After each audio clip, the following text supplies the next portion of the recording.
ಬೆಂಗಳೂರಿನಲ್ಲಿ ಮುಖ್ಯಮಂತ್ರಿ ಸಿದ್ದರಾಮಯ್ಯ ಮತ್ತು ಉಪಮುಖ್ಯಮಂತ್ರಿ ಡಿಕೆ ಶಿವಕುಮಾರ್ ನಡುವೆ ನಡೀತಾ ಇದ್ದಂತಹ ಅಧಿಕಾರ ಹಸ್ತಾಂತರದ ಚರ್ಚೆಗಳು ಇದೀಗ ಬಹುತೇಕ ತಣ್ಣಗಾಗಿದೆ. ಇಬ್ಬರೂ ನಾಯಕರು ಪಕ್ಷದೊಳಗಿನ ಒಗ್ಗಟ್ಟನ್ನ ಪ್ರದರ್ಶಿಸುವಂತಹ ನಿಟ್ಟಿನಲ್ಲಿ ಮಹತ್ವದ ಹೆಜ್ಜೆ ಇಟ್ಟಿದ್ದು ಸಾರ್ವಜನಿಕವಾಗಿ ಯಾವುದೇ ಭಿನ್ನಾಭಿಪ್ರಾಯಗಳು ಇಲ್ಲ ಅನ್ನುವಂತಹದ್ದನ್ನ ತೋರಿಸ್ತಾ ಇದ್ದಾರೆ. ಇದೇ ನಿಟ್ಟಿನಲ್ಲಿ ಮುಖ್ಯಮಂತ್ರಿ ಸಿದ್ದರಾಮಯ್ಯ ಅವರು ಉಪಮುಖ್ಯಮಂತ್ರಿ ಡಿಕೆ ಶಿವಕುಮಾರ್ ಅವರ ಸದಾಶಿವನಗರದ ನಿವಾಸಕ್ಕೆ ಭೇಟಿ ನೀಡಿ ಮಾತುಕತೆಯನ್ನು ನಡೆಸಿದ್ರು. ಮುಖ್ಯಮಂತ್ರಿಗಳು ಆಗಮಿಸ್ತಾ ಇದ್ದಂತೆ ಡಿಕೆ ಶಿವಕುಮಾರ್ ಮತ್ತು ಅವರ ಸಹೋದರ ಡಿಕೆ ಸುರೇಶ್ ಅವರು ಆತ್ಮೀಯವಾಗಿ ಬರಮಾಡಿಕೊಂಡ್ರು.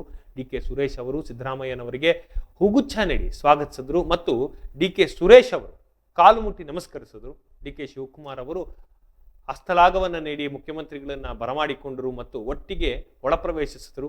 ಇದು ಮುಖ್ಯಮಂತ್ರಿ ಸಿದ್ದರಾಮಯ್ಯ ಮತ್ತು ಉಪಮುಖ್ಯಮಂತ್ರಿ ಡಿಕೆ ಶಿವಕುಮಾರ್ ಅವರ ನಡುವಿನ ಎರಡನೇ ಭೇಟಿಯಾಗಿದೆ. ಈ ಹಿಂದೆ ನವೆಂಬರ್ 29ರಂದು ಮುಖ್ಯಮಂತ್ರಿಗಳ ಕಾವೇರಿ ನಿವಾಸದಲ್ಲಿ ಉಪಹಾರ ಸಭೆ ನಡೆದಿತ್ತು.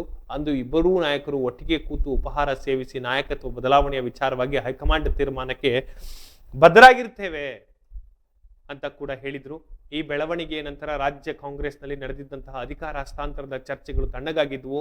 ಕರ್ನಾಟಕದ ನಾಯಕತ್ವದ ಬದಲಾವಣೆಯ ವಿವಾದವನ್ನ ತಣ್ಣಗಾಗಿಸುವಲ್ಲಿ ಹೈಕಮಾಂಡ್ ಮಹತ್ವದ ಪಾತ್ರ ವಹಿಸಿದೆ. ಇಬ್ಬರೂ ನಾಯಕರಿಗೆ ಒಗ್ಗಟ್ಟಾಗಿರುವಂತೆ ಸೂಚಿಸಿದ್ದಂತಹ ಹೈಕಮಾಂಡ್ ಒಂದು ವಾರದ ಅವಧಿಯಲ್ಲಿ 2 ಬಾರಿ ಭೇಟಿ ಮಾಡಿಸುವಲ್ಲಿ ಯಶಸ್ವಿಯಾಗಿದೆ. ಈ ಮೂಲಕ ಪಕ್ಷದೊಳಗಿನ ಗೊಂದಲಗಳನ್ನ ಶಮನಗೊಳಿಸಲು ಹೈಕಮಾಂಡ್ ಪ್ರಯತ್ನಿಸ್ತಾ ಇದೆ.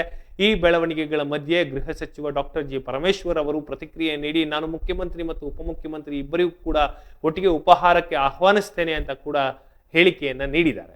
ಪಕ್ಷದೊಳಗೆ ಯಾವುದು ಕೆಟ್ಟಿಲ್ಲ, ಎಲ್ಲವೂ ಸರಿಯಾಗೇ ಇದೆ, ನಾವೆಲ್ಲರೂ ಒಗ್ಗಟ್ಟಾಗಿಯೇ ಇದ್ದೇವೆ, ಮತ್ತಷ್ಟು ಬಲಪಡಿಸುವಂತಹ ಇಂಗಿತವನ್ನು ವ್ಯಕ್ತಪಡಿಸಿದ್ದಾರೆ ಗೃಹ ಸಚಿವರು ಕೂಡ.